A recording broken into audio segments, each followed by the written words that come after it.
किसान भाइयों सत श्री अकाल। वाहिगुरु जी का खालसा वाहिगुरु जी की फतेह। भाइयों, आज के इस वीडियो के माध्यम से हम अपने अदर स्टेट्स वाले किसान भाइयों से बातचीत करना चाहते हैं और साथ ही साथ में हम भारत सरकार को भी एक चेतावनी देना चाहते हैं। पहली बात तो ये है कि पिछले कुछ समय से, कुछ दिनों से एक ऐसा भ्रम-सा फैलाया जा रहा था, बन रहा था सभी भाइयों के अंदर कि शायद पंजाब वाले भाई आंदोलन को छोड़कर जा रहे हैं। ऐसी बात कोई नहीं है। पंजाब पहले भी आंदोलन के साथ था, अब भी आंदोलन के साथ है। पंजाब अच्छी तरह ये बात जानता है कि ये जो काले कानून आए हैं, जो तरह तरह के जो हमारे लोगों के खिलाफ, देश के खिलाफ षड्यंत्र रचे जा रहे हैं, इनकी मेन वजह WTO है और गैट का जो किया गया समझौता, वो समझौता है। और वो लड़ाई है जो हम इकट्ठे हुए बगैर नहीं लड़ सकते, ये हम अच्छी तरह जानते हैं। इसके लिए ये कतई नहीं सोचने की बात कि पंजाब पूरे देश के साथ नहीं, देश के साथ है, देश के साथ था और देश के साथ रहेगा। इसमें कोई संदेह की बात नहीं है। दूसरी बात, देखिए पिछले दिनों जो MSP की बात चल रही थी, तो पंजाब को भी MSP चाहिए, इसमें कोई दो राय नहीं है। अगर सभी फसलों पे MSP की गारंटी का कानून बनता है तो इसमें दो राय नहीं है कि हमारी अदर क्रॉप्स हैं, जो जैसे दालें हैं, अगर हमारी मूंग की दाल पूरे रेट पे बिकेगी, मूंग पूरे रेट पे बिकेगी, तो हमें धान की खेती करने की कतई जरूरत नहीं। और हमारा जो पंजाब का पानी वाटर टेबल नीचे जा रहा है, उसका हमें जो संताप भोगना पड़ेगा हमारी आने वाली नस्लों को, उससे भी बचा जाएगा। हम भी चाहते हैं कि पंजाब में भी ये सब MSP की गारंटी बने। दूसरी बात, ये मामला हम बैठक में भी ये बात कह चुके हैं कि अगर अदर स्टेट वाले जो फैसला करेंगे वो चिंता ना करें कि पंजाब उनके साथ नहीं। वो जैसा भी MSP पे फैसला लेना चाहते हैं वो फैसला लें। हम उनके पीछे, उनके भाई की तरह उनके पीछे, उनकी पीठ के पीछे उनकी ताकत बनकर खड़े हैं और खड़े रहेंगे।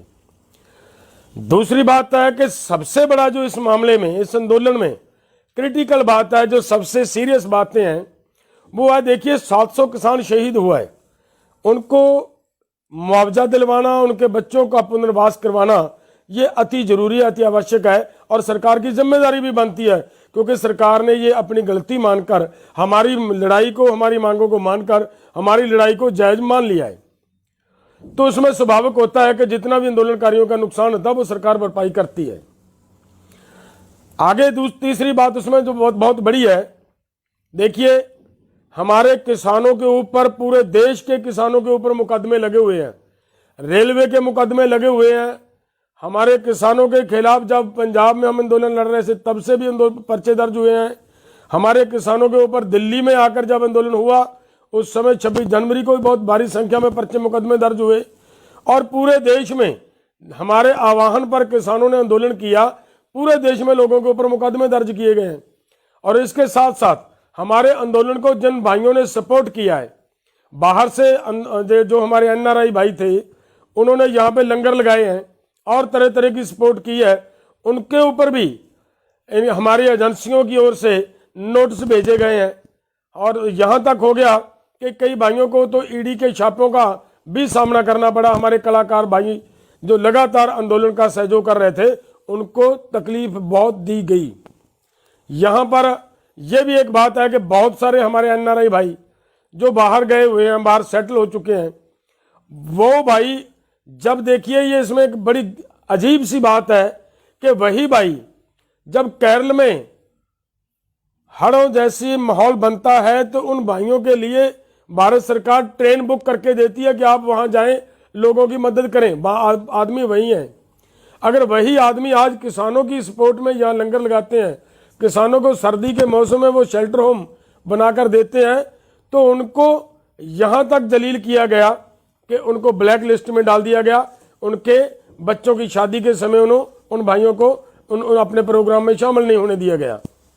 तो क्या हमारी जिम्मेदारी नहीं बनती कि आज जब फैसला होने जा रहा है तो हम सब मिलकर, वो बात हमारी सरकार को चेतावनी है कि जब तक ये पूरे का पूरा मामला सुलट नहीं जाता, जब तक ये सभी भाइयों के मुकदमे, इनके खिलाफ की हुई कार्रवाई सरकार वापस नहीं लेती, और तब तक ये आंदोलन किसी हाल में रुकने वाला, थमने वाला नहीं है। तब तक ये आंदोलन जारी रहेगा। हमारा सरकार को ये चेतावनी है। और ये भी मैं कहना चाहता हूं कि जो हमारे शहीद हुए हैं, अब उनके सम्मान के लिए उनके यहाँ एक स्मारक बनाने का प्रोग्राम है, वो उसकी जगह भी सरकार प्रोवाइड करवाए हमें आंदोलनकारियों को, ताकि वहाँ पे हम उनका स्मारक बना सके और वहाँ पे उनकी सभी की तस्वीरें लगे। देश जाने कि इस तरीके से शांतमय ढंग से भी आंदोलन किया जा सकता है, और लोगों को पता चले कि एक बार किसानों को जमीन बंदा सिंह बहादुर जी ने जमीनों के मालिक बनाया था, और उसके बाद इन लोगों ने अपने प्राणों की आहुति देकर इस जमीन की रक्षा की और जमीन को बचाया, और हमारा मालिकाना हक हमारे पास उन्हीं की वजह से रहा है। तो हमारा ये एक आशा है, उद्देश्य है। इस उद्देश्य को पूरा करने के लिए हम सरकार को ये पत्र भी लिख चुके हैं, और साथ ही साथ में हम फिर से ये मांग करते हैं कि ये हमें बहुत ज़रूरी है, वो जगह दी जाए, वो हम बनाना है। और हमारी इतनी बातें हैं भाइयों, इसके लिए तब तक आंदोलन नहीं रुक सकता जब तक हमारे भाइयों के खिलाफ किए गए मुकदमे, पर्चे रद्द नहीं होते। और बहुत सारे भाइयों को नोटिस जा चुके हैं, वो सब के सब वापस लेने, मुकदमे वापस लेने अति जरूरी हैं। धन्यवाद।